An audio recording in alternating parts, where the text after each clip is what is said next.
Medical point of view देखा जाए या जो बुक्स में दिया जाता है उसमें 20 से 25 साल की उम्र is the ideal time for conception and delivery.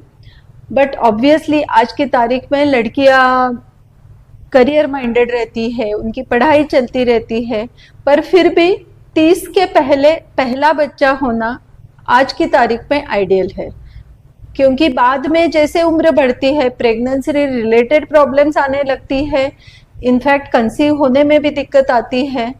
तो it's very good to have pregnancy at least before 30 years of as.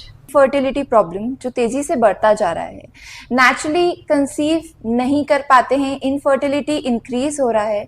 Ma'am modern cities में देखें तो N number of IVF centres हर जगह खुलते ही चले जा रहे हैं। क्या रीजन है मैम इतनी चेंजेस का? ये changes actually this are very complex changes. As we discuss कि एज तो मेन फैक्टर है ही, जैसे एज एडवांस होती है नेचर रुकता नहीं है आपके लिए। मतलब आम बात, कई लड़कियां देखते हैं कि जो 35 की उम्र में रहती है प्रेगनेंसी प्लान करना चालू करते हैं, प्रेगनेंसी का सोचना चालू कर सकते हैं, पर जो 35 के आसपास एक बार आप पहुंच गए हो तो आपकी फर्टिलिटी रैपिडली कम होने लगती है एंड यू डोंट रियलाइज कि पहले सोचा फिर किया फिर अरे थोड़े महीने और चले जाए, तो ऐसे में समय निकल जाता है। That is one of the main reasons. दूसरा most important is modern lifestyle. मतलब बहुत सारे इश्यूज जो हम देखते हैं they are related to modern lifestyle, कि खाना सोना नहीं होता प्रॉपरली, बहुत सारे फैंसी डाइट्स आपको लुभाते हैं रोज के खाने में। आपके हाथ में है इज द फिजिकल एक्टिविटी, जो आजकल बहुत कम देखने में आती है। स्क्रीन टाइम कम होना चाहिए, फिजिकल एक्टिविटी बढ़ना चाहिए, और डाइटरी न्यूट्रिशन, मतलब न्यूट्रिशन आप क्या खा रहे हैं आपके हाथ में है, पर जो आपको परोसा जाता है वो ऑब्वियसली आपके हाथ में नहीं है। डाइट में there are lots of impurities and तो that definitely is affecting human health. कि नॉर्मल डिलीवरीज के कंपैरिजन में सिजेरियन डिलीवरीज के केसेस इतनी तेजी से क्यों बढ़ रहे हैं आजकल?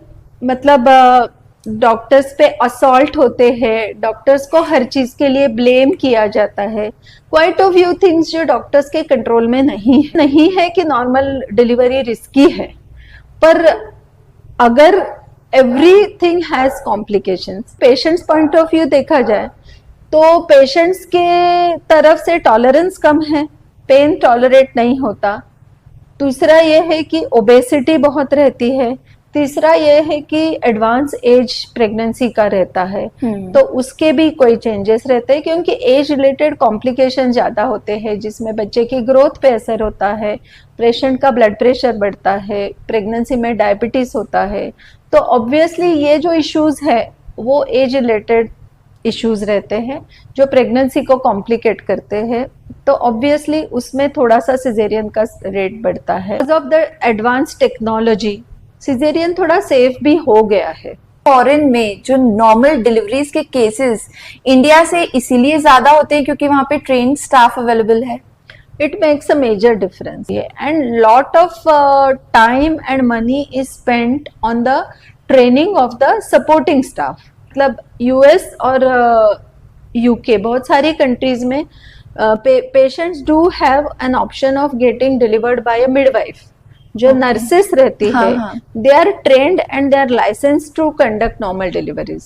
ओके, तो इवन जो लेबर रूम में नर्सेस रहती है they are also trained specifically for labour monitoring and labour handling.